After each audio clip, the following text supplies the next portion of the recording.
a dumpy little office in West Covina, California, it's the Foos Show! Hey, what is up, everybody? I am Josie. And I'm Josh. And thank you all very much for listening into the Foos Show. Thank you for downloading the pod on most major podcasting apps, subscribing, and telling a friend like a champ. You can always reach us at Foos Show. That's FOOBarshow at gmail.com. And FOOBarshow is our handle on Facebook, Twitter, and Instagram.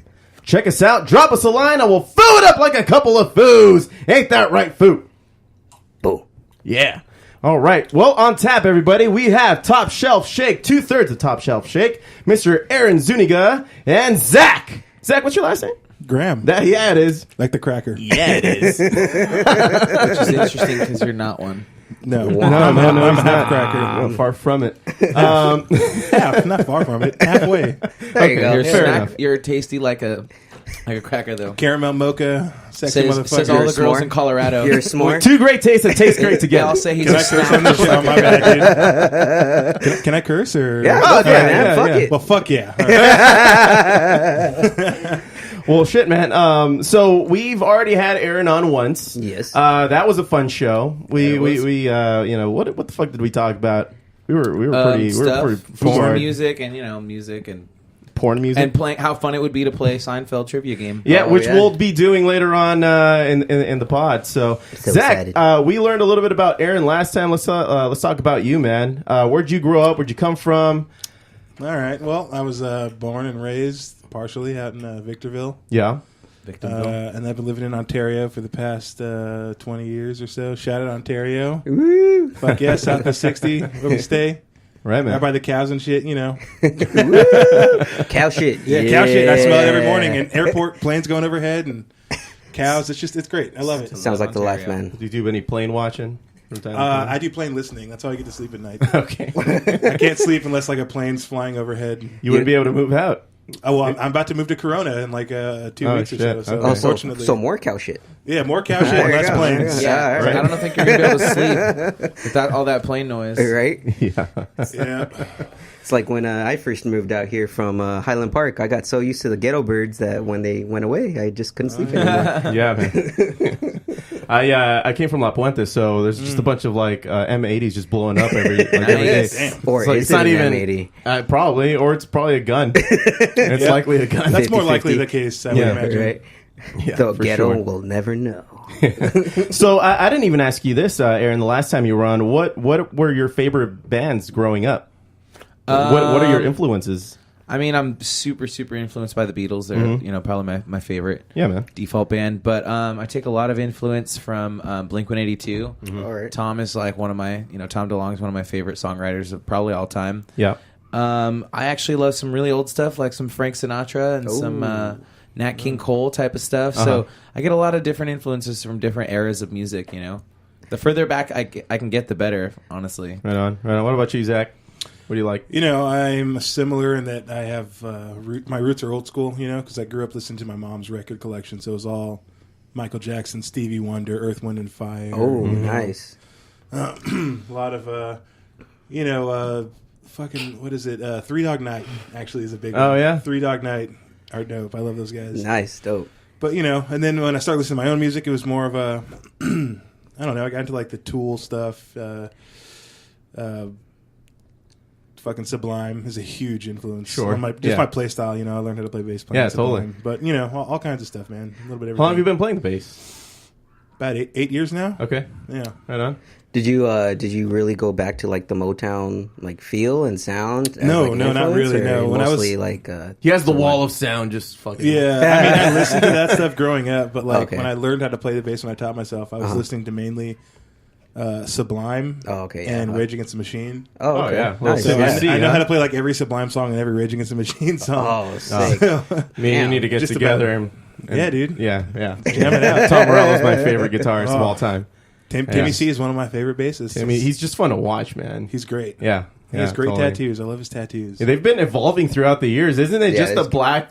Yeah. It's just black Now now, they're right? blacked out. I know. Yeah, his shoulders Yeah. are all black. Yeah, we were Yeah, just and talking we about used this to have the other like day. a circular pattern on it back in the day. Well, I think there's a space like on on the front of the rotator cuff or whatever. That's like a design, but all the rest of it's black. Yeah, I think in the Like a Stone music video, you could see it was like it had some type of like spacing in it or something. Now, I think I saw him when he was doing the. What's that band? Rage? Yeah, Prophets of Rage. I saw it and I was just like, what the fuck? It's all black now?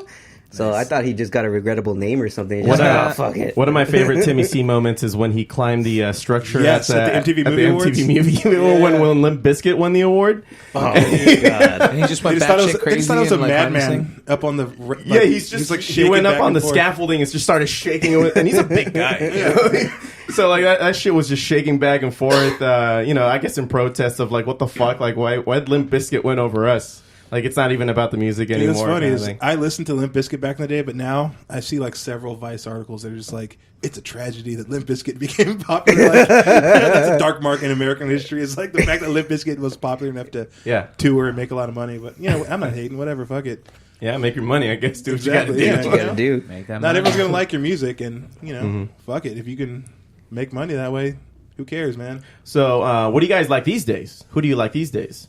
Somebody that might have come out in the last maybe 5 to 10 years or so, or maybe even less. Ooh, who are you liking these days? I've been listening to a lot of Manchester Orchestra. Okay. Ooh. And a lot of I'm into the prog scene heavy, so like Periphery. Okay. Animals as Leaders, the Contortionist, just all kinds of that fringe prog stuff. Yeah. Right on. Aaron? Honestly, I really don't listen to all that much modern music, but one artist that really stands out would be Courtney Barnett. Where's she from? She's an Australian, I guess you'd call it like indie rocker. She's like a female Kurt Cobain. Kind of, yeah. She has that feel, like grungy yeah, kind of it's feel kind of to this her. grungy, like, I don't know, alt-rock Is it fair to say Courtney Love?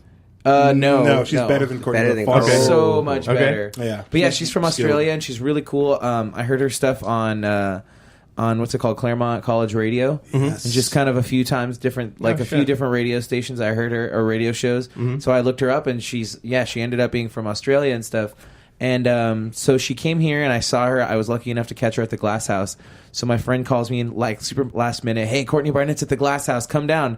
And I was like, what? No way. So I went down there, and the guy was just like, hey, we're out of tickets. We're sold out. Dude. And I'm like, and he's just like, all right, but look, he's like, we got a couple of standby tickets. Just wait over there, and then maybe I'll be able to give you one. And I'm like, oh, okay. So I'm waiting over there by the door for like a solid 20 minutes, just looking all sad. Like, man, I'm just going to go home. And he calls me over, and he's just like, look, bro, just take one of these tickets and go in. And go in. Get out of my face. So I got in for free. You looked way too sad for his liking, man. That's what happened. I was just like looking really morose, just all like about to bust emo and stuff. George Michael walking down the street, head down. For real. And then it helped that it started raining. It started raining on me, and I was just like, only on you. Everywhere else is dry. Yeah. And so I got in for free, and it was a really cool experience. That's dope, dude. She's the one that stands out mostly. Was that on her tour with that? What's that dude she was playing a lot of shows and releasing an album with? I don't know the Kurt guy's name. something? But something. No, was it? I don't know. Yeah, but she had a good album called Sometimes I Sit and Think, and Sometimes I Just Sit. So her song is called Pedestrian at Best, for anybody who wants to check her out. Yeah. Good stuff. In fact, I'll remember that. I'll highlight that in the next episode. Yeah, it's a great song. Awesome. All right. Well, if you guys haven't heard of the Weeks, I'm digging the shit out of the Weeks. They're a band from Mississippi. Okay. We highlighted them very early on in the podcast, probably like maybe episode 3 or 4 or something like that. And dude, yeah, they got signed on by Kings of Leon's label. Ooh, nice. So they're very much they're a little folkier than Kings of Leon. Ooh. I dig it. So yeah, dude, I strongly recommend that you check out anything by the Weeks. New Stomp World rhythms and stuff, and just kind of like. Are you into folky stuff? Yeah, I can be. I have my lols and You ever listen Mumford to Sons type stuff? The Decemberists? Yes. Wilco? Uncle Tupelo? No, Okay. that's a new one. That was that one out. Right, that's a little too abstract. Yeah, you went way out of left field on that was one. Jeff Tweedy's band before Wilco. Okay. Uncle Tupelo, but they're like super folksy. But I wouldn't call Wilco folksy, but they're like one of my favorite bands. Right on. Like when I trip acid. Sorry if I can't. If I were to trip acid, which is illegal. Wilco's CD Yankee Hotel Foxtrot is the perfect Oddly specific accompaniment. Stay in school, kid. If it were to ever happen, that's what I would do personally. Right on, man. Well, shit, dude. Did you guys hear about Mike Ness beating up a Trump supporter the other day? In Sacramento? Hear about that. Yeah, the singer of what was the band? Social Distortion. Social D. Yeah. Social D. He jumped into the crowd and just beat the shit out of the guy because he was like. He was just like, I paid for your music. I came here and paid for your music, not your political views. Yeah. And then, so the guy said he's just like, as a silent protest, he just stood there for the next two songs with his finger in his air, with his finger in the air. Yep. And just kind of didn't say anything. And then so he had some choice words with the singer guy, and he jumped into the crowd. It was like I saw the video of somebody's cell phone video. It was like in the middle of Ring of Fire where Mike Ness just stops playing. Starts staring at this guy in the crowd, exchanges a few words with him, and he's like, fuck this. He takes his guitar off, jumps into the crowd. It probably lasts no more than maybe 30 seconds, and then he just comes out, brushes himself off, puts his guitar back on, and he keeps playing. Dang. Wow. Just plays like the last chord. Just like sings the last note. Like a fucking G, dude. Like a fucking G. I saw it on this website called consequenceofsound.net, and the author, I like the way he wrote the article. He's like, here's a story of a gigantic fool who thinks that there's some kind of demarcation between punk and politics. So Tim Hildebrand, a Trump-supporting farmer, was shocked apparently to learn that Social Distortion's Mike Ness, a 40-year vet of the punk scene, was critical of right-leaning politicians. And I don't understand the guy who goes to a punk show and is surprised about the left-leaning politics. Not just that, no matter what their politics are, because you never really can be sure. But like, if you go to a punk show, these people are highly like motivated by politics. Yeah. Like, and that's just a tenet of the genre. It's even broader than that. Anti-establishment. For sure. It's grown out of anarchy. Yeah. But it goes even broader than that. Yeah. For someone, I think it's extremely ignorant for a person who's a fan of art in general. Right. To say like, oh, just because you make this art, you don't have a valid political opinion. Fuck that. That's half of what art is like making a statement that you believe in, whether it be political, something going on in the world motivated you to create what you created. You got to understand that's what art is about. It's about expressing human emotion, and some of those emotions are political. Well, I don't understand the guy who gets surprised by that kind of a reaction, or really, and then he takes a stand. And come on, man, like my next, like I said, he's a G. He's gonna fuck you up. Well, he's not scared by doing that. He was a Trump supporter, but maybe he was going to a punk show, and instead of expecting a left-leaning viewpoint, he's expecting some anarchy. I guess maybe that's where the disconnect is. Could be it. It could be it. I mean, well, at least for me, like I'm not gonna be caught dead at like a Toby Keith concert. I mean, I know what I'm getting myself into. On, man. You know what I mean? We all see that Toby Keith poster in your room. Don't you hide? It reminds me of the clueless bigot character that I do with when my wife is watching Queer Eye for the straight guy. Oh God! I'll walk in and I'm like, "You mean to tell me I can't enjoy a simple makeover show without seeing a gaggle of queers on the screen?" A gaggle, eh? A gaggle. That's it changes every time I do the impression. Is that the classification for a group of I don't know. homosexuals? Is it? I don't know. It makes sense. It was just the word. I mean, it fits. I grabbed it from thin air. But I don't. Yeah, a barrel. A barrel. A murder. Whoa. I think a shade. A shade. A shade of homosexuals. There you go. Boom. I'm sorry. Boom. My bad. Got it. Don't kill me on social media. No, it's okay. Equality. That means Equality, we can talk man. about them just like anybody else, man. You don't mean no they're harm. one of us, man. No hate. It's not out of hate. No, hate. just No, a general, observation. We're just like Jerry Seinfeld right now. Boom. Boom. Yeah, that was more of a Bill Burr. Jerry Seinfeld. Well, we didn't use the word cunts. Yeah. Well, we're not British Not comics. yet. Yeah. Not yet. Smug, comfortable cunts. You hit your quota, man. You hit your quota. I get 3 every show, man. I'm almost. All right, You got one more? I think you're One at 2. more. Yeah. Yeah, I think He's you got one more. He's got one I'm more. gonna just pepper that there you in go. later. Damn it! Who You stole didn't it come from on, us? man. You jumped the gun. Yeah, well, shit, man. Are you guys ready to play some Seinfeld trivia? Hell Yes, to sir. the Cool. yes. Well, we're gonna come back after the commercial break and get on with it. All right.